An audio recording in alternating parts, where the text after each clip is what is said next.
안녕하세요. 저는 평범한 30대 중반의 남자입니다. 은행에 다니며 성실하게 하루하루를 살아가는 평범한 직장인이죠. 30살이 넘어가면서 부모님과 주변에서 결혼할 생각이 있느냐 조금씩 물어봤고, 저도 이왕이면 더 늦기 전에 좋은 사람 만나서 결혼하고 싶은 마음이 있었습니다.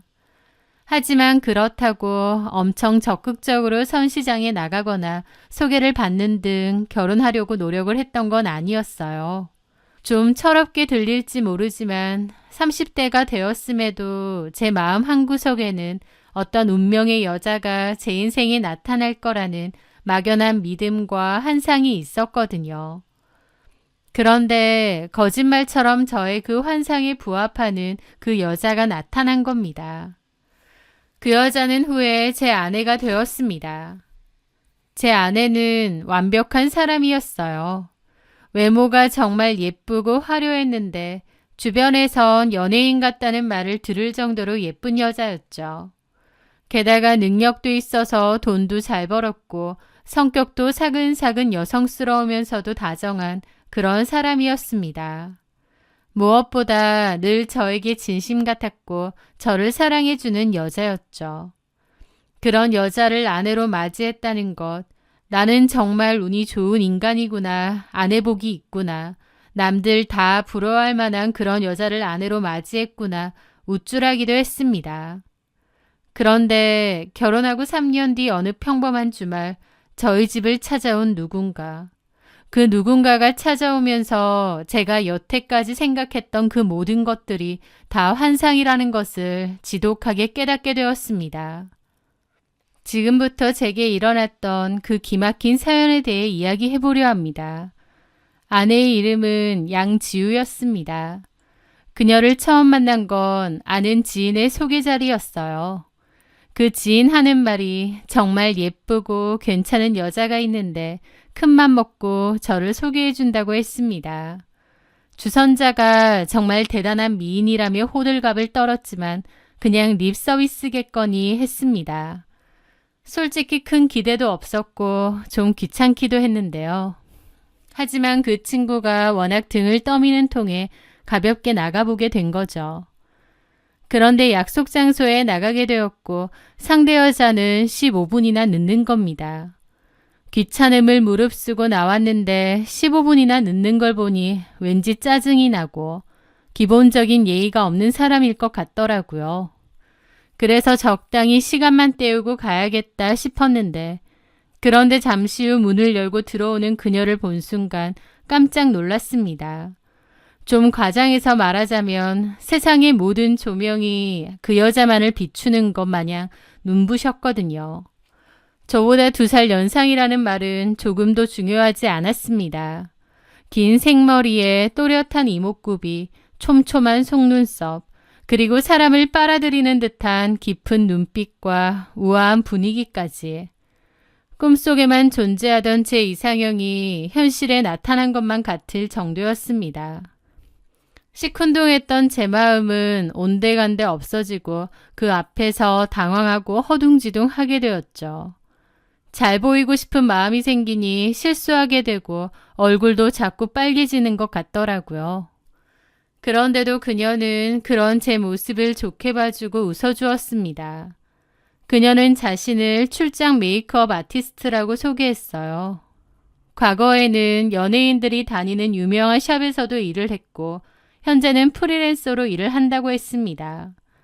손님이 정말 많고 늘 예약도 풀이라서 바쁘다고 했죠. 특히 주말에는 결혼식이 많다 보니 거의 쉬는 날이 없어요. 평일에도 잡지 촬영이나 광고 행사 같은 것도 제법 있어서 여기저기 출장 다닐 일이 많고요. 또 멀리 지역에 있는 분들이 연락하는 경우도 많다 보니 동해 번쩍 서해 번쩍 하고 있네요. 정신없이. 그 여자는 잘 나가는 메이크업 아티스트였습니다.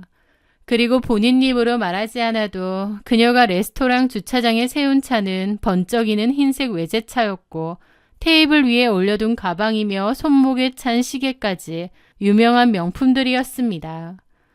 나는 그냥 평범한 월급쟁이 은행원일 뿐인데 이렇게 완벽한 여자가 왜 나를 만나러 나왔을까 싶어서 제가 초라하게 느껴지기도 했어요. 그런데 놀랍게도 그런 그녀가 제게 먼저 호감을 표했습니다. 병호 씨 참 매력 있네요. 성실하고 진중한 모습이요. 요즘 다들 가볍기만 한데 병호 씨처럼 듬직하고 차분하고 성실한 남자가 제 스타일이에요. 괜찮으시다면 다음에 저랑 영화라도 보러 가실래요? 저 지금 애프터 하는 거예요. 저는 믿을 수가 없었습니다. 제 인생에 이런 행운이 찾아오다니. 저는 그녀에게 모든 것을 바쳤습니다. 그녀와 사귀는 내내 세상을 다 가진 기분으로 행복했죠. 그렇게 1년간의 열애 끝에 저는 그녀에게 프로포즈했고 그녀는 제 프로포즈를 받아주었습니다. 결혼할 때 주변에서 다들 저를 부러워했어요. 박 대리는 진짜 전생에 나라를 구했나 봐. 어떻게 저렇게 예쁘고 돈도 잘 버는 능력자 여자랑 결혼을 해. 그러게요. 제가 평생 잘하고 살아야죠. 그리고 저희 부모님도 며느리가 싹싹하고 예쁜 데다 능력도 있다며 입이 마르게 칭찬하셨습니다. 저는 매일 아침 제 옆에서 자고 있는 아내를 보며 너무 행복했어요. 이렇게 예쁘고 다정하고 능력도 좋은 여자가 내 아내라니. 내가 아내 복이 있나 보다, 전생에 좋은 일을 많이 했나 보다 싶었죠. 물론 아내가 주말마다 일이 바빠 얼굴 보기가 힘든 것이 조금 아쉽긴 했습니다. 아내는 토요일 일찍 현관을 나섰어요. 어쩔 때는 다음날 결혼식이 너무 이르다며 전날인 금요일 밤에 나가기도 했죠. 아내의 솜씨가 워낙 좋아서 집안 곳곳에서도 비싼 출장비를 치르고도 아내를 부른다고 했거든요. 자기야, 나 내일 부산에서 결혼식 메이크업 있어. 혹은 이번 주말엔 제주도에서 쇼핑몰 촬영이 잡혔네. 거기 내가 전속으로 해주는 데거든. 미안해. 매번 혼자 있게 해서. 이런 식으로 주말에는 거의 그녀를 볼 수가 없었습니다. 그럴 때마다 저는 당신이 고생이지. 주말에 쉬지도 못하고. 에이, 나는 평일에는 다소 한가하잖아. 주말에는 열심히 일해야지. 피곤하지 않아? 괜찮아. 이게 내 일인데 뭐. 주말엔 늘 그녀의 스케줄이 꽉 차 있었기에 언젠가부턴 주말을 당연하게 홀로 보내게 되었습니다. 아내는 일 욕심도 많았기에 당연히 그런 건 이해해줘야 된다고 생각했어요. 그리고 아내는 열심히 일하는 만큼 돈도 잘 벌었는데 유독 비싼 명품 가방이 많았어요. 제가 놀라서 물어보면 아내 하는 말이 아니야, 이거 명품 렌탈한 거야. 우리 일하는 사람들은 이미지도 중요하잖아. 이런 거 내가 좋아하기도 하고. 렌탈비 그렇게 안 비싸니까 걱정 마. 아, 그렇구나. 괜히 미안하네. 사주지는 못할 망정. 됐어. 자기도 열심히 일하는데 뭐. 아내의 말은 너무나 그럴싸했고 저는 그런가 보다 하고 이해했습니다. 아내는 제게도 돈을 잘 쓰는 편이었어요. 저한테 골프 배워보라며 고급 골프채 풀세트를 사주기도 하고 회원권을 끊어준 적도 있죠. 그리고 꾸미는 걸 좋아하는 아내는 제 스타일도 신경을 많이 써줬고요. 덕분에 저는 은행에서 아내 잘 만나 팔자 핀 놈으로 통했습니다. 그렇게 꿈같은 결혼 생활이 3년쯤 흘렀습니다. 그날은 아주 드물게 토요일인데도 아내가 일이 없다며 집에 있었습니다. 웬일로 스케줄이 비었다며 하루 종일 저와 뒹굴거리며 영화나 보자고 하더군요. 저는 기분이 좋아서 이런 날 집에만 있기 아깝다 가까운 곳에 드라이브 가자고 했지만 아내는 너무 피곤하다고 그냥 집에서 쉬겠다고 하더라고요. 저는 아내에게 푹 쉬라면서 밀린 설거지도 하고 재활용도 비우고 화장실 청소도 했죠. 그런데 안방 화장실 휴지통을 비우다가 그걸 발견했습니다. 바로 임신 테스트기였죠. 그리고 그 임신 테스트기는 2줄이었습니다. 2줄이 임신이라는 건 저도 당연히 알고 있었죠. 저는 그걸 보자마자 깜짝 놀라 아내에게 달려나갔습니다. 지우야, 이거 뭐야? 당신 임신했어? 저는 너무 기뻐서 소리를 지르며 아내에게 달려갔습니다. 소파에서 휴대폰을 보던 아내는 처음에는 하며 당황한 듯 하더니 이내 환하게 웃더라고요. 그걸 어떻게 발견했대? 화장실 쓰레기통 비우는데 이게 있던데? 왜 말 안 했어? 에이, 나중에 서프라이즈로 알려주려고 했는데 김샜네. 지금도 충분히 서프라이즈야. 나 너무 놀랐잖아. 세상에 임신이라니. 언제 확인한 거야? 뭐 어제. 그랬구나. 저는 너무 기뻐서 아내를 안아들고 펄쩍펄쩍 뛰었습니다. 자기야, 고마워. 내가 아빠가 된다니. 자기 닮은 딸이었으면 좋겠다. 저는 정말 기쁘더라고요. 아내와 제 사이에 아이까지 생겼다니. 당장이라도 부모님께 이 소식을 알리고 싶었습니다. 하지만 아내는 저를 말리더라고요. 좀 이따가. 아직 초기라서 조심해야 돼. 안정기 접어들면 그때 정식으로 멋지게 말씀드리자. 저는 그 말조차 너무나 사랑스러워서 아내의 이마에 몇 번이고 입을 맞췄습니다. 내가 아빠가 된다니 너무 행복하더라고요. 완벽한 아내와 임신한 아이까지.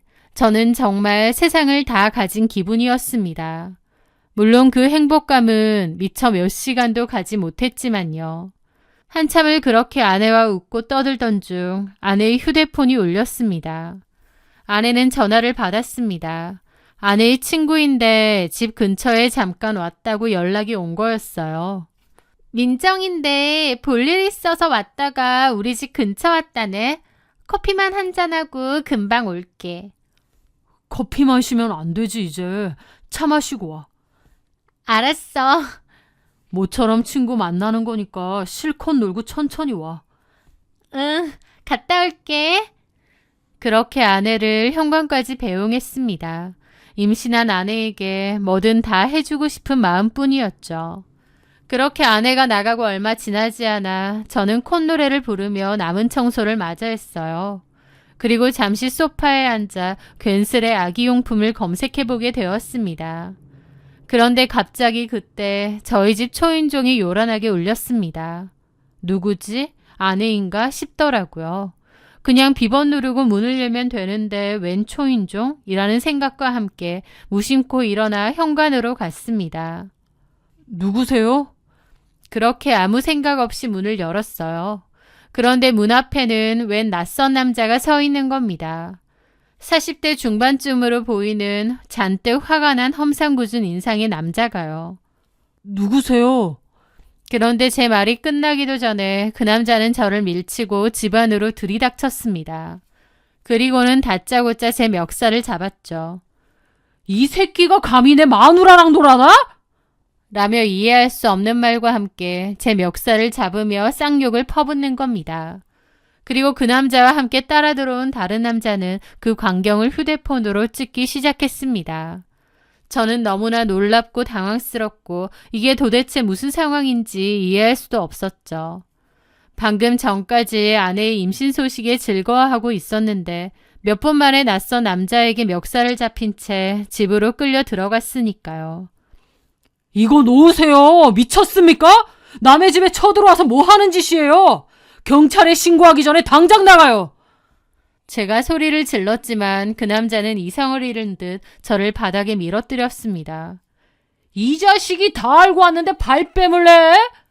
그러면서 저를 향해 주먹까지 휘두르려 하는 겁니다. 저는 너무 갑작스러운 상황과 공포에 질려 두 눈을 질끈 감았죠. 그런데 금방이라도 저를 내리칠 것 같았던 주먹이 허공에서 멈췄습니다. 눈을 떠보니 남자는 저희 집 거실벽에 걸린 저희 부부의 결혼사진을 멍하게 보고 있는 거예요. 큰 충격을 받은 얼굴로요. 그리고는 사진 속의 아내와 바닥에 넘어진 제 얼굴을 번갈아 쳐다보는 겁니다. 분노로 이글거리던 그 남자의 눈동자가 믿을 수 없다는 듯 심하게 흔들렸고 저는 그 틈을 타 남자를 밀치고 일어나 소리쳤습니다. 당신들 누구야? 경찰에 신고할 거야. 그러자 멱살을 잡았던 그 남자가 어리 빠진 목소리로 제게 물었습니다. 저 여자랑 지민이랑 결혼했습니까? 지민이? 무슨 지민이? 지민이가 누군데? 그러자 그는 떨리는 손으로 결혼 사진을 가리키는 겁니다. 저 여자가 지민이잖아요. 미친놈 아니야. 저 사람은 내 와이프 양지우야. 지민이는 무슨... 제 고함에 그는 마치 망치로 머리를 맞은 듯한 표정으로 중얼거렸습니다. 아니야. 저 여잔 지민이야. 내 아내 김지민이라고. 라는 겁니다. 이 상황이 뭔지 도저히 이해도 납득도 안 되더라고요. 결국 옆에서 사진을 찍던 남자가 일단 진정하라고 했습니다. 자초지종을 다 설명한다고요. 저도 이게 무슨 상황인지 들어야만 했죠. 제 멱살을 잡았던 남자는 정민구라는 이름의 사람이고 그 사진 찍은 사람은 정민구 씨 일을 도와주는 직원 겸 친한 동생이라고 하더군요. 그런데 정민구 씨 말인즉슨 자신의 아내가 제 와이프라는 겁니다. 그건 무슨 말도 안 되는 소리냐고 하니 정민구라는 남자가 떨리는 손으로 자신의 휴대폰을 꺼내 사진 한 장을 보여주는 거예요. 그 화면을 보는 순간 숨이 멎는 줄 알았습니다. 놀랍게도 그 사진 속에는 정말로 제 아내가 웨딩드레스를 입고 정민구 씨와 함께 행복하게 웃고 있었거든요. 순간 와이프한테 쌍둥이 동생이라도 있었나 싶은 생각마저 들 정도로 너무 황당한 상황이었죠. 이게 언제 찍은 사진입니까? 3년 됐습니다. 3년이요? 저 역시도 아내와 결혼한 지 3년이 되었습니다. 머릿속이 하얘지더라고요. 그 남자의 말에 따르면 제 아내는 자신을 김지민이라고 했답니다. 직업은 지방에 있는 공기업 직원이라고 했고 자연스럽게 주말부부로 지내왔다는 겁니다. 그 남자는 회사도 운영하고 돈도 꽤 있는 사람이라서 아내에게 일을 그만두라고 여러 번 말했지만 아내는 자신의 커리어를 포기할 수 없다며 일 그만두라는 소리는 하지 말라고 고집을 부렸다고 했습니다. 게다가 혼인신고도 이런저런 핑계로 안 하려고 했다더군요. 그런데 최근 아내의 행동이 수상쩍어 뒤를 캐보니 그녀가 평일에 회사를 가는 것이 아니라 저희 집으로 드나드는 것을 알게 되었다는 겁니다. 그래서 그 남자는 아내가 바람을 피운다고 생각하고 오늘 이렇게 들이닥친 것이었죠. 그 말을 들은 저는 다리에 힘이 풀리더군요. 너무 기막히고도 황당한 상황이었죠. 그러니까 제 아내는 저랑도 결혼했지만 동시에 이 남자랑도 결혼을 한 겁니다. 두 개의 결혼 생활을 동시에 하고 있었다는 거예요. 너무 말도 안 되는 이야기라 뇌가 작동을 멈춘 것 같았습니다. 그리고 주말마다 어김없이 출장을 가던 그 모습이 떠오르더라고요. 게다가 매번 바뀌던 값비싼 명품 가방들, 렌털한 거라고 했는데 사실상 저 남자가 사준 것들이었고 저를 위해 아낌없이 사주었던 골프채나 골프 용품들도 사실 저 남자의 돈이었던 겁니다. 어쩐지 아파트 청약이 어쩌고 핑계로 계속 미뤄왔던 혼인신고. 그 모든 것들이 이중 결혼 생활을 위한 행동이었나 이게 무슨 말도 안 되는 상황인가 싶더라고요. 그렇게 한참을 충격 속에서 헤매고 있는데 현관문 비밀번호 누르는 소리가 들렸습니다. 친구를 만난다던 아내가 돌아온 것이었죠. 자기야, 나왔어. 그런데 아내는 들어오다가 거실의 상황에 놀라 걸음을 멈추더라고요.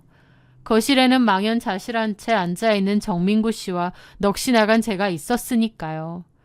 아내는 얼굴이 새하얗게 질렸고 잠시 상황 파악을 하려는 듯 눈을 굴리더니 이내 뒤도 돌아보지 않고 도망쳐버리는 겁니다.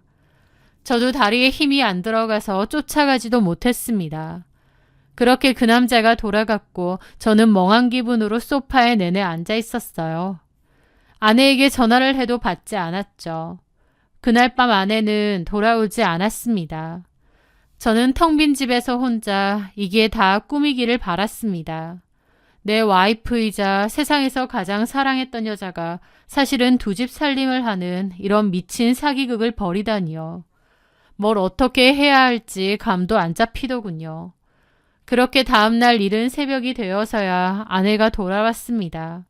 아내는 오자마자 울면서 제 앞에 무릎을 꿇고 모든 것을 이실직고 했습니다. 저랑 만날 때 만남 어플에서 그 남자도 만났다고 합니다. 처음에는 그저 돈 많은 남자를 만나 경제적인 이득이나 좀 취하려 했대요. 저한테는 잘 나가는 메이크업 아티스트라고 했지만 사실은 썩 돈을 잘 벌지는 못했답니다. 그래서 그 남자를 만나 경제적인 도움을 받았는데 그 남자가 계속해서 결혼하자고 매달렸다는 겁니다. 그래서 저랑도 결혼했지만 그 남자랑도 덜컥 결혼을 한 거라는 거예요. 혼인신고만 안 하면 괜찮을 줄 알았어. 어차피 주말에만 만나는 거니까. 그게 말이 돼? 미쳤어? 미안해 여보. 나도 이러면 안 되는 거 알면서도 어쩌다 보니. 아내는 예전에 여행사 일하는 친구와 해외여행을 다녀오겠다고 했던 적이 있는데 알고 보니 친구가 아니라 그 남자와의 신혼여행이었다고 하더라고요. 저는 그 이야기를 듣는데 기가 막혀서 눈물도 나오지 않았습니다. 제 평범했던 인생이 이 여자 때문에 이런 상황에 휘말리고 완전히 망가졌다는 생각까지 드니까 너무 화가 나기도 하고요. 저는 떨리는 목소리로 마지막 질문을 던졌죠. 그럼 그 애는, 뱃속의 애는 누구예요? 그녀는 기다렸다는 듯 제게 기어와 다리를 붙잡고 울부짖었습니다. 당연히 당신애지. 내가 사랑하는 건 당신뿐이야. 저 남자는 그냥 돈 때문에 만난 거야. 그녀는 끝까지 자기가 사랑한 건 저뿐이었다고 울부짖었지만 이미 제게는 아무것도 들리지 않았습니다. 며칠 뒤 저는 정민구 씨와 다시 만났습니다. 우리는 둘 다 이 끔찍한 사기극의 피해자였죠. 저는 그 남자에게 말했습니다. 이 사기 결혼 끝낼 생각이라고. 변호사 선임해서 위자료 소송할 거라고요. 그런데 놀랍게도 아무 말이 없던 그 남자가 한참 뒤 그러더군요. 저는 용수하고 같이 살 생각입니다. 예? 양주우랑 같이 산다고요? 뱃속의 아이가 제 아이가 확실하다고 하거든요. 그 남자도 알고 있더군요. 아내의 임신 사실을요. 그 말을 듣는데 심지어 임신한 아이도 내 아이가 아닌가 보다 싶고 끝까지 거짓말을 했구나 싶은 거예요. 너무 화가 나다 보니 헛웃음까지 나더군요. 저를 붙잡고 제 애라면서 펑펑 울부짖던 그 얼굴마저도 거짓말이었고 그 눈물은 저 남자에게도 똑같이 쓰였던 겁니다. 저한테는 제 아이라고 울고불고 하던데요. 제 말에 정민구 씨의 얼굴이 일그러졌지만 그는 애써 현실을 부정하는 듯 했습니다. 아닙니다. 저한테는 진심이었어요. 날짜도 확실하고. 저도 내 아이일 거라고 확신하고 있고요. 저는 제 아내도 미쳤지만 이 남자도 제정신은 아닌 것 같았습니다. 이렇게 다 밝혀졌는데도 제 아내를 선택하겠다니. 저는 더 이상 그 남자와 나눌 대화도 없을 것 같더군요. 저는 알아서 하시라고 하고 자리를 벗어났고 그 그 사기꾼을 상대로 위자료 청구 소송을 걸었습니다. 그리고 지긋지긋한 관계를 정리하기로 했죠. 어차피 정민구 씨가 받아주기로 했기 때문인지 아내도 순순히 위자료를 내고 사실혼이었던 저와의 혼인관계는 해소를 하겠다고 했습니다. 그 위자료도 아마 정민구 씨의 돈이 아닐까 싶더군요. 그렇게 저는 최고 금액에 해당하는 위자료를 받고 그 여자랑 끝이 났습니다. 너무 충격적인 일이어서 주변에는 말도 제대로 못했고 그냥 성격 차이로 이혼한다고 했어요. 살다 보니 나한테 이런 일도 다 생기는구나. 처음에는 너무 기막히고 억울했지만 또 시간이 지나면서 좀 받아들여지더라고요. 그렇게 1년 가까운 시간이 흘러 제 상처가 조금씩 아물어 갈 때쯤 뜬금없이 정민구 씨에게서 전화가 온 겁니다. 목소리가 엄청 안 좋더라고요. 그러면서 한다는 말이 양지우가 아이를 낳았고 혹시나 해서 친자검사를 했는데 정민구 씨 아들이 아니었다는 거예요. 그래서 저보고 혹시 친자검사를 해볼 생각이 있냐는 겁니다.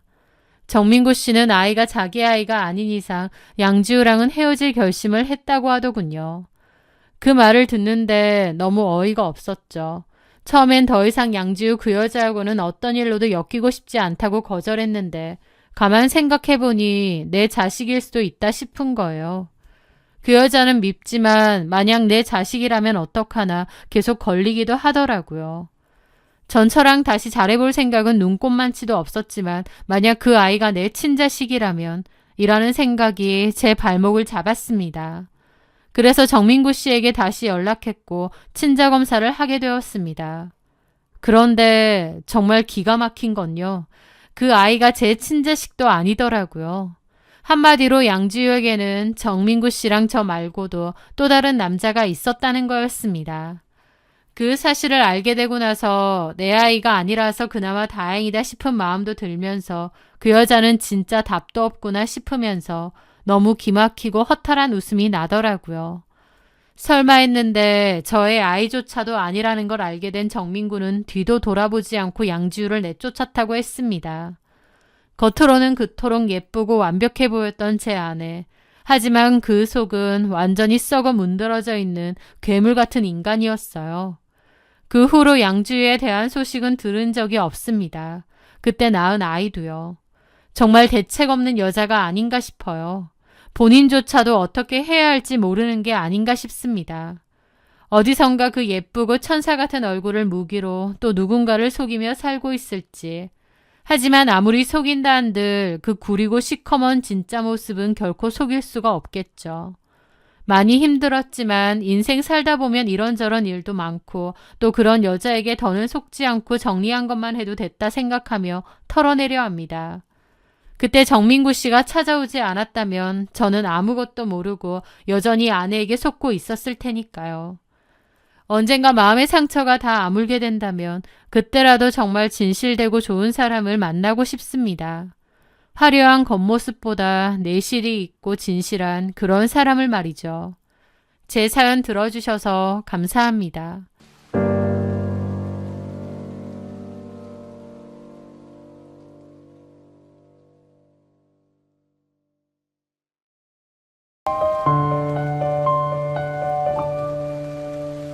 안녕하세요. 저는 오늘 제 인생을 짓눌러 왔던 지독한 상처와 그 상처를 아무렇지 않게 짓밟은 한 가족에게서 완벽하게 벗어난 제 이야기를 들려드리려 합니다. 제게는 가족이라는 단어가 늘 남의 이야기처럼 느껴졌습니다. 저와는 아무 상관없는 따뜻하고 반짝이는 단어였죠. 아빠는 제가 아주 어릴 때 돌아가셨고 그 뒤로 엄마와 단둘이 살았는데요. 넉넉하지는 않았지만 엄마와 사는 동안에는 그래도 행복하고 안정적이었던 것 같아요. 그런데 제가 15살이 되던 해 엄마는 급성으로 생긴 병으로 인해 세상을 떠나셨습니다. 엄마가 갑자기 돌아가시고 하늘이 무너지는 것 같았죠. 이 세상에 의지할 수 있는 사람은 엄마밖에 없었는데 갑자기 덩그러니 혼자가 되었으니까요. 엄마를 잃은 아픔에 슬퍼하기도 전에 현실부터 걱정을 해야 했습니다. 아빠도 없고 혼자 살기엔 어린 나이였으니까요. 당장 살아갈 날이 걱정이었죠.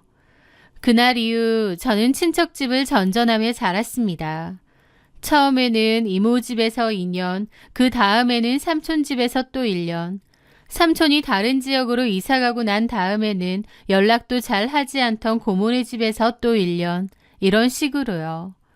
아무도 반겨주지 않는 집에서 꾸역꾸역 눈칫밥 먹으며 버텨냈습니다. 행여나 밉보여서 쫓겨나고 고아원으로 갈까봐 눈치도 더 많이 봐야 했고 더 부지런히 성실히 살았어요. 게다가 감정 표현도 못하고 늘 괜찮은 척 헤헤실실 잘 웃었죠. 더부살이를 하다 보니 자연스레 그렇게 되더군요. 다른 가족들보다 먼저 일어나서 방 정리하고 집안일도 열심히 도왔습니다. 부모님 욕먹히기 싫어서 공부도 열심히 하고 밥상에서는 맛있거나 개수가 많지 않은 반찬에는 손도 안 댔습니다. 그렇게 하루 종일 눈치를 보며 지냈고 거슬리지 않으려 노력했지만 이러나 저러나 저는 군식구일 뿐이었어요. 언제까지 데리고 있어야 하냐는 친척들의 속삭임을 애써 못 들은 척 해야 했습니다. 그 어린 나이에도 제가 이 현실을 벗어날 수 있는 방법은 공부밖에 없다는 걸 깨달았던 것 같아요. 좋지도 않은 머리인데도 이 악물고 열심히 공부했습니다. 학원은커녕 문제집 사달라고 하는 것도 눈치가 보이는 상황이었기에 언니 오빠들 물려준 문제집과 교과서 그리고 무료 강의로 죽어라 공부했던 것 같아요. 그렇게 저는 꽤 괜찮은 대학에 들어갈 수 있었는데 전액 장학금을 받아야 했기에 원래 합격했던 대학보다는 좀 더 입결이 떨어지는 대학으로 가야 했습니다. 어쨌든 그렇게 학교에 다니면서 혼자 자취를 시작했고 아르바이트를 하면서 공부 더 열심히 하면서 살았습니다. 대학에 가보니 제 또래 친구들은 딱 그 나이 친구들 같더라고요. 조금은 철이 없고 해맑고 부모님의 사랑을 듬뿍 받은 그런 친구들이요. 제가 아르바이트를 죽어라 열심히 하니까 한 친구가 저한테 아르바이트를 왜 그렇게 무리하게 하느냐고 묻는 거예요. 저는 부모님이 안 계시다는 말은 자존심 때문에 참아 못하고 그냥 내 힘으로 살려고 한다고 했어요. 그랬더니 그 친구가 지금 우리 나이에는 부모님한테 손을 벌리는 게 맞고 그 시간에 아르바이트보다 공부를 하는 게 더 나을 거라고 가르치듯이 얘기를 하는 거예요. 저는 그 말이 참 씁쓸하더라고요. 그 친구는 모르겠죠. 도움받을 부모님도 없었고 당장에 먹고 살 생활비를 벌어야 해서 생계형 아르바이트를 해야 되는 나 같은 사람도 있다는 걸요. 남들은 한창 연애도 많이 하고 여행도 다니고 청춘이라고 불리우는 대학생 시절이지만 조금의 여유도 없이 아르바이트와 공부만 아득바득 했던 저에게는 그 대학 시절이 어쩐지 가슴 아픈 시절이었던 것 같기도 합니다. 어쨌든 그래도 열심히 하는 것만큼은 자신이 있었습니다. 그래서 제법 괜찮은 중견기업에도 졸업하자마자 취업을 했어요.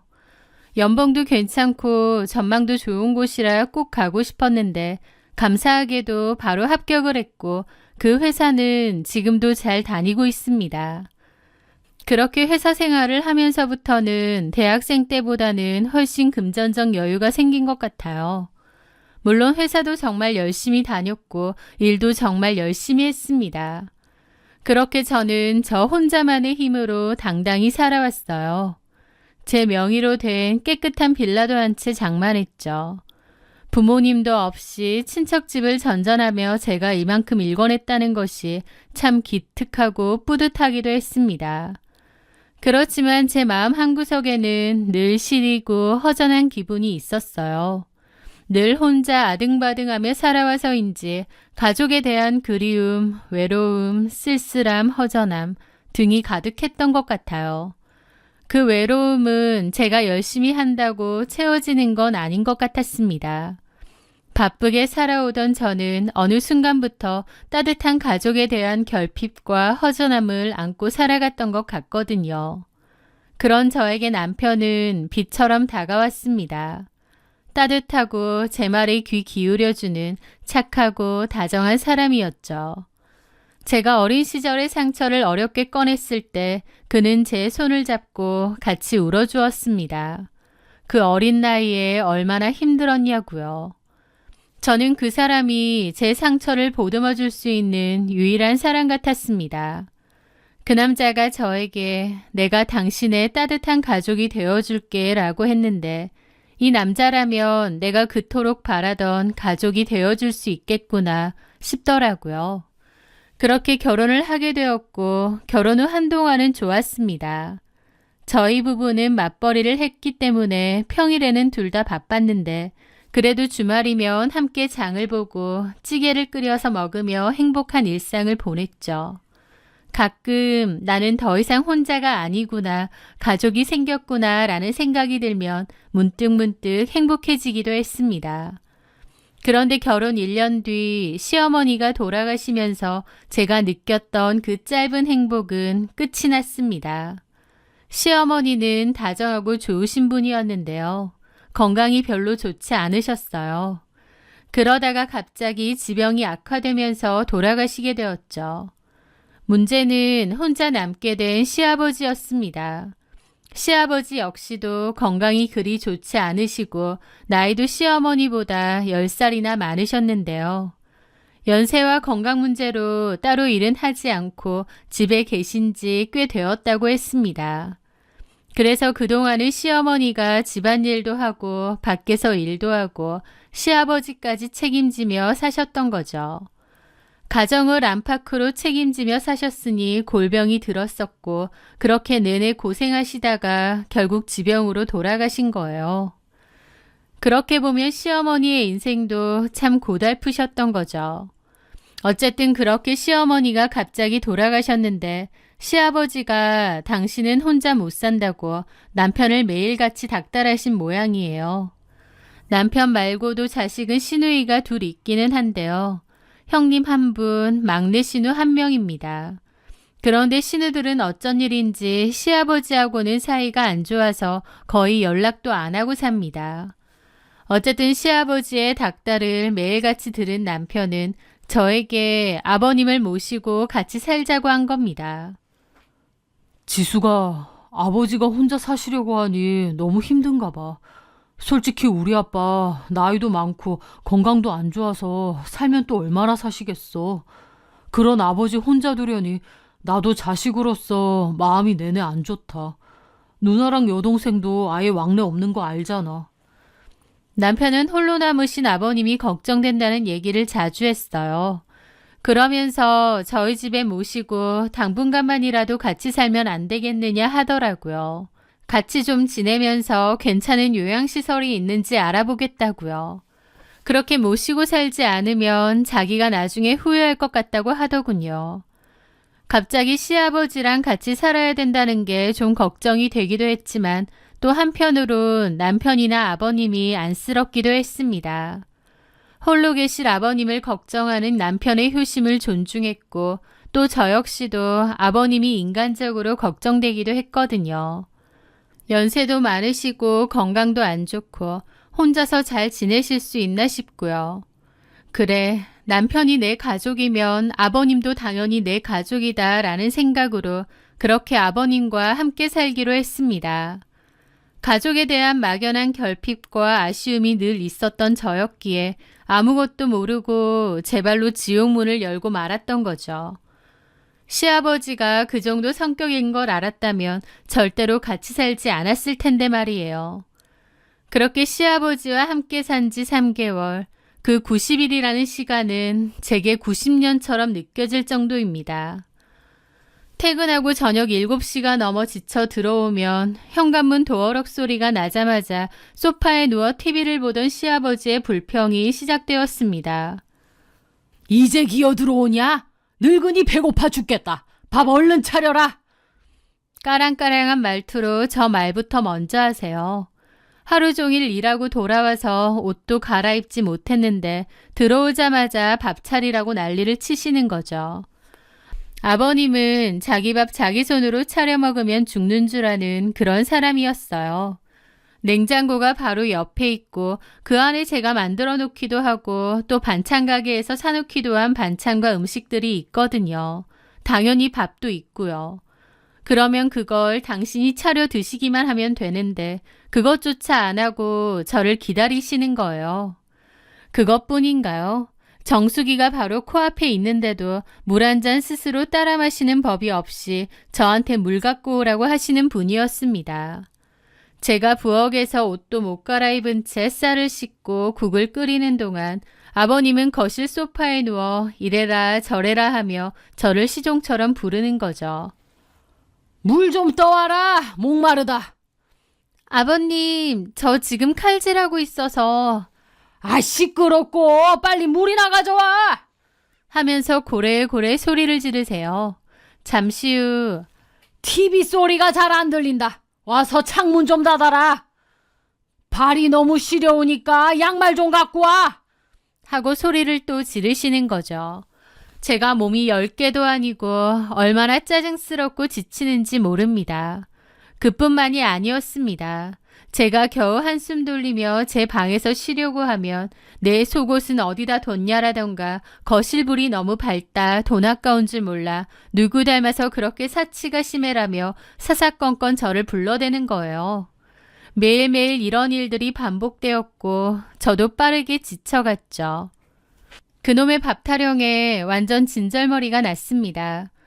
퇴근하고 현관문 앞에 서면 한숨부터 나고 집에 들어가기도 싫었어요. 현관문 열자마자 밥 타령을 하실 테니까요. 제가 퇴근하고 와서 아버님 저 일단 씻고 나와서 밥할게요 라고 말하는 날에는 며느리가 자기를 굶어 죽일 작정이라며 펄쩍펄쩍 뛰세요.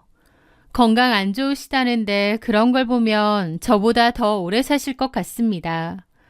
그리고 그렇게 밥상 차려드리면 이러쿵 저러쿵 밥투정이 얼마나 심하신지 모릅니다. 이건 짜다, 이건 달다, 음식도 할 줄 모르냐, 이걸 먹으라고 한 거냐고 타박이시죠. 그래서 제가 잘한다는 반찬 가게에서 반찬을 사오면 반찬을 사오느냐고, 돈이 썩어나냐고 그러세요. 제가 한 건 맛이 없고 사온 건 돈 아깝다고 그러고 뭐 어쩌라는 건지. 게다가 밥상 하나만 봐도 그 집안 수준을 아느니 뭐니 그런 소리까지 하세요.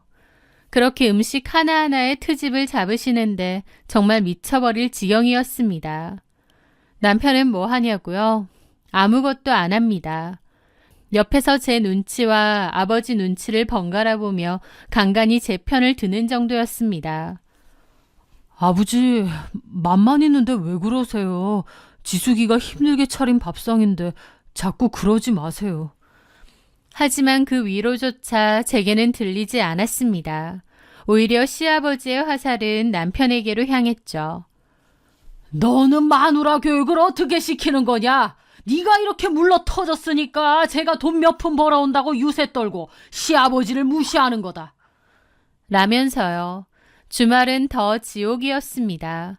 모처럼 늦잠이라도 잘라치면 아침 8시부터 방문을 두들기시는 거예요. 해가 중천에 떴는데 밥도 안 하냐? 라면서 소리를 막 질러댑니다. TV에서 음식이 나오면 그걸 꼭 먹고 싶다고 또 성하세요. 갈비찜이 먹고 싶다, 회가 먹고 싶다 등등요. 연세도 많고 이도 안 좋다고 하시면서 어찌나 드시고 싶으신 건 많은지. 그걸 3개월 정도 했는데 미칠 것 같고 이 생활을 언제까지 해야 될지도 모르겠고 집에 가기도 싫더라고요. 당연히 남편하고도 많이 싸웠습니다. 집에서 얘기하면 아버님이 계시니까 밖에서 얘기를 하거나 통화로요. 요양원 구한다더니 구하고 있는 거 맞느냐? 내가 언제까지 이렇게 살아야 되느냐? 따지면 남편은 그저 좀만 참아줘라 미안하다 싹싹 빌 뿐이지 아무런 대책도 없었어요. 저한테 미안하네 어쩌네 말만 그러지 사실은 아무것도 하는 것도 없고 그냥 자기도 감당 안 되는 자기 아빠를 저한테 미루고 대리효도 시키는 것 뿐이더라고요. 이런 생활을 언제까지 해야 될지도 모르겠고 내가 뭘 어떻게 해야 할지도 감이 안 잡혔습니다. 그리고 신우들이 왜 시아버지를 그토록 싫어하는지도 잘 알겠더라고요. 3개월 만에 저도 질릴 대로 질렸고 더 이상은 못 해먹겠다는 생각이 내내 있었어요. 그러다가 하루는 결정적인 사건이 있었죠. 그날도 저는 밥이 맛이 없네, 국이 짜네 어쩌고 하시는 아버님 앞에서 꾸역꾸역 밥을 목구멍으로 밀어넣고 있었습니다. 그런데 시아버지가 저를 빤히 쳐다보며 그러시는 거예요. 참 음식 솜씨도 더럽게 앓는다. 너희 엄마도 이런 식으로 음식했냐? 라는 거예요. 아버님 입에서 돌아가신 저희 엄마 얘기가 불쑥 나왔기에 저는 울컥하면서 멈칫했습니다. 15살에 너네 엄마 돌아가셨다며. 하기사 엄마한테 배운 게 있어야 뭘 제대로 하지. 이래서 부모가 없으면 안 돼. 라는데 그 순간 제 머릿속에 그나마도 남아있던 인내심이 툭 하고 끊어지는 게 느껴졌어요.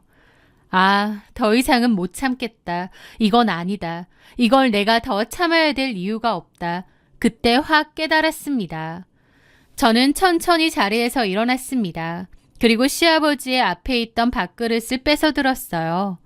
갑자기 밥그릇을 뺏긴 아버님이 놀라서 뭐 하는 짓이냐고 하는데 저는 싹 무시하고 그릇을 그대로 싱크대에 처박았습니다. 와장창하는 소리와 함께 깨진 그릇에서 밥알과 국물이 싱크대 사방으로 튀었죠. 옆에 있던 남편도 놀라 소리쳤습니다. 지수가 너 지금 뭐 하는 거야? 저는 대답 대신 남편의 밥그릇도 뺏었고 제 밥그릇도 모두 챙겨서 싱크대에 그대로 쳐넣었습니다. 와장창 사기 그릇 깨지는 소리가 온 집에 시끄럽게 울렸죠. 그리고 냉장고 문을 열었습니다. 주말 내내 만들어둔 밑반찬 통들을 모조리 꺼냈고 싱크대에 그냥 들이부어 버렸습니다. 여보, 정신 차려. 왜 이래? 라면서 펄쩍 뛰며 제 팔목을 거칠게 잡는 거예요. 아버님은 금방이라도 쓰러질 것 마냥 얼굴이 벌개져서 소리쳤습니다. 저게 미쳤냐? 너 돌았어? 저는 저를 말리는 남편을 노려보며 차갑고 낮은 목소리로 말했습니다. 손 놔. 지수가 일단 진정하고. 손 놓으라고. 앞으로 나 음식 안 해. 사 먹든 얻어먹든 빌어먹든 아버님이랑 당신이 알아서 먹어. 보고 배운 게 없는 년이 뭘 만들 자격이나 있겠어? 나 더 이상 아무것도 안 해. 그리고 지금 눈 돌아가서 무슨 짓 할지 모르니까 말리지 마. 저는 남편의 손을 뿌리치고 하던 일을 마저 했습니다. 싱크대에는 제가 갖다 버린 반찬들이 가득했죠. 시아버지는 아이고 저게 완전 정신이 나갔네 미쳤네라며 소리를 지르고 펄쩍펄쩍 뛰고 있었고요. 냉장고를 싹 비운 저는 그대로 방으로 들어가 문 잠궈버렸습니다. 남편은 그 아수라장 속에서 막연자실한 표정으로 멍청하게 저를 보고만 있더라고요. 그날 밤 늦게까지 시아버지는 고래고래 소리 지르고 남편은 시아버지 말리고 저는 안방문을 잠그고 지난 결혼 생활에 대해 생각했습니다. 드디어 얻은 가족인 만큼 잘하고 싶어서 참고 참았는데 정작 시아버지도 남편도 저를 가족으로 생각한 것 같지는 않다 싶더라고요. 남편에게 저는 지네 아빠 보살펴주는 간병인에 지나지 않았고 시아버지에게 저는 그냥 밥 차려주고 부려먹는 식모일 뿐이었던 거죠. 저는 그날 잠 한숨도 못 자고 많은 생각을 했습니다. 남편은 거실에서 잤고요. 그리고 다음 날 아침 저는 옷을 잘 차려입고 출근을 했습니다. 그날 퇴근하고 돌아오니 현관 앞에 족발 시켜 먹은 쓰레기가 널려 있는 거예요. 집으로 들어가 보니 아버님은 어디 갔는지 없고 남편만 있더군요. 저는 남편에게 얘기 좀 하자고 했습니다. 남편이 먼저 그러는 거예요. 어제 당신이 한 행동 좀 너무했던 것 같아. 아빠도 엄청 놀라셨고. 내가 한 행동이 너무했어? 너랑 니네 아빠가 한 행동은 괜찮고? 너네 아빠라니. 아무리 기분이 나빠도 말이 너무 심하다. 라는데 어이가 없어서 헛웃음이 나더라고요. 됐고 그냥 이혼하자. 니네 아빠 데리고 이 집에서 나가줬으면 좋겠어. 이 집 내 집이잖아. 어제 가만 생각해보니 내가 내 집에서 왜 한여 노릇 자처하고 살았는지 모르겠다. 이혼이라고 하자 남편 눈이 휘둥그레지더라고요. 남편은 제가 이혼이라고 할 줄 몰랐던 모양인데 그 일을 겪고 제가 참고 살 줄 알았던 게 더 신기했습니다. 이혼? 그래. 진짜 질릴 대로 질려서 당신 아빠랑도 못 살겠고 당신한테도 너무 실망이야. 당신 아빠 데리고 나가. 제가 단호하게 말하자 남편은 한참을 말없이 생각하다가 그러는 겁니다. 자기야, 어제는 아빠도 말을 너무 심하게 하신 것 같아. 아빠도 당연히 잘한 거 없지. 나도 우리 아빠지만 도대체 왜 저러시는지 모르겠어. 근데 나이도 많으시고 몸도 안 좋다 보니까 좀 이해해 줄 수 있는 거잖아. 그래, 좋아. 자기가 우리 아빠랑 사는 거 너무 힘들어하니까 이렇게 하자. 이혼은 말도 안 되고 자기가 용서할 때까지 내가 아버지랑 좀 나가 살게. 어디든지 집 구해서. 나도 그동안 미안했어. 너무 나 몰라라 했던 것 같아. 우리 그렇게 하자. 막말로 이혼이 쉬워? 우리 사이에 별 문제도 없는데 이런 걸로 이혼하는 건 좀 아니잖아. 그러면서 자기 아버지랑 있을 곳 당장 알아본다고 하는데 여태까지 아버님 요양원도 안 알아봤으면서 퍽이나 알아보겠다 싶더라고요. 저는 남편을 가만히 쳐다봤습니다. 그 하룻밤 사이에 남편에 대한 제 마음은 놀라울 정도로 달라져 있더라고요. 좋아했던 남편의 얼굴이 그때부턴 너무 뻔뻔해 보이고 파렴치해 보이는 겁니다.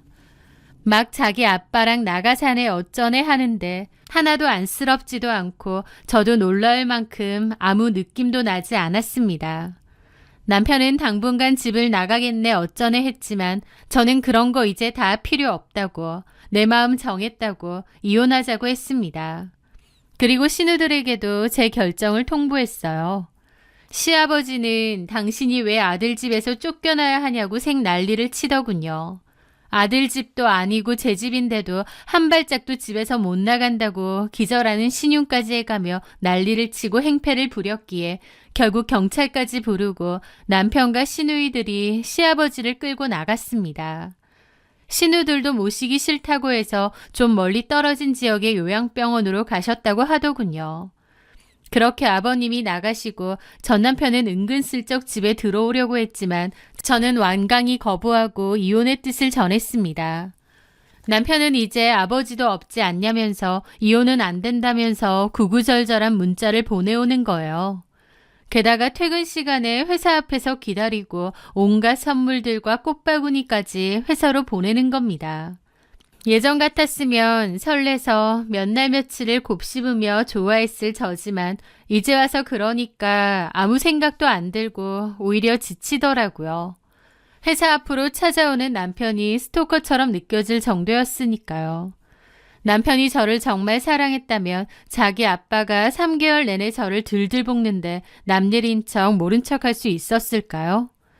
과거에 제 아픈 시절을 들으며 눈물까지 흘렸던 그였지만 사실 남편이 저에게 보여준 건 사랑이 아니었던 것 같고 또 지금 이 순간도 그저 이 상황만 무마시키고자 하는 속임수로밖에 안 보였습니다. 남편에게 이런 짓 다 필요 없고 합의혼을 할 것인지 물었습니다. 제가 뭘 해도 완강하게 이혼을 하겠다고 나오니 남편도 태도가 바뀌더군요. 누구 마음대로 이혼이야. 절대 안 돼. 네 마음대로 결정하면 그만이야? 비아냥대는 남편에게 변호사가 알려준 대로 단호하게 말했습니다. 그럼 소송하면 돼. 아버님이 나한테 한 언어폭력, 정신적 학대에 대한 위자료까지 청구할 거니까. 녹음 파일, 증거 다 있어. 내가 그동안 아버님한테 당한 거 당신이 옆에서 방관한 죄도 똑같이 물을 거야. 당신 이 소송에서 절대 못 이겨. 그리고 당신 아버지에게도 위자료 청구할 거야. 제가 전부 다 준비해놨다고 말하자 남편은 아차 싶은지 그제야 순순히 협의혼을 하겠다고 하더군요.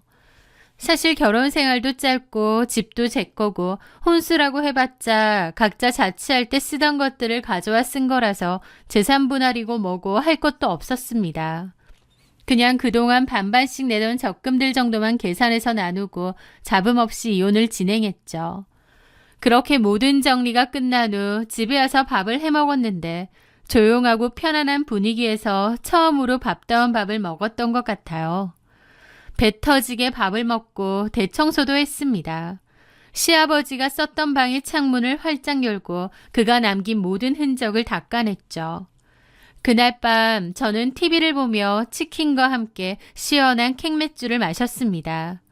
전에는 혼자 서 있는 게 참 외롭고 슬펐는데 그때는 그렇게 해방감이 느껴지고 편안한 거예요. 결혼을 하면 가족이라는 울타리가 생기니까 제 오랜 외로움이 없어지는 줄 알았습니다. 하지만 오히려 남보다도 못한 가족은 제 자신을 더 갉아먹는 것 같더군요. 내 힘으로 공부해 내 직장을 가졌고 또 내 명의의 집까지 가졌고 그렇게 제 스스로를 잘 지키며 살아왔는데 그 가족이라는 허울이 뭐라고 여지껏 아닌 걸 알면서도 참고 삭히고 살았을까 싶으면서 어떤 환상이 깨지는 기분도 들었습니다. 여태까지 그랬듯 혼자서도 얼마든지 씩씩하게 잘 살 수 있을 거라는 생각이 들었어요. 무엇보다 하늘에 있는 엄마에게 더 이상 나약한 모습이 아니라 혼자서도 씩씩하고 밝게 잘 사는 모습을 보여드리고 싶더군요. 물론 앞으로 살면서 또 다른 사랑을 하게 될지도 모르겠습니다. 하지만 이제 저는 더 이상 가족이라는 울타리에 집착하지 않을 것 같아요. 당분간은 아니 어쩌면 평생 저 자신에게 충실한 삶을 살고 싶습니다. 저는 지금 저 하나로도 충분히 완전하고 행복하거든요. 제 이야기 들어주셔서 감사합니다.